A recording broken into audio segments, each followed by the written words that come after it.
সবাইকে energy for এর future চ্যানেলে স্বাগতম।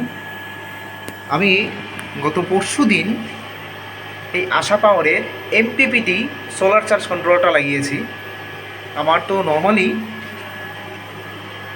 এই ইউটিএল সোলার রয়েছে গামা প্লাস, যেটা 12 ভোল্টের সিস্টেম।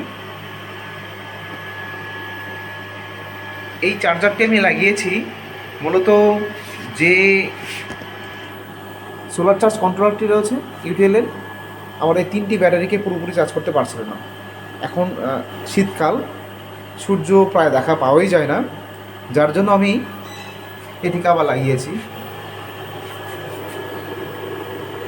আপনারা দেখতে পাচ্ছেন চার্জ হচ্ছে।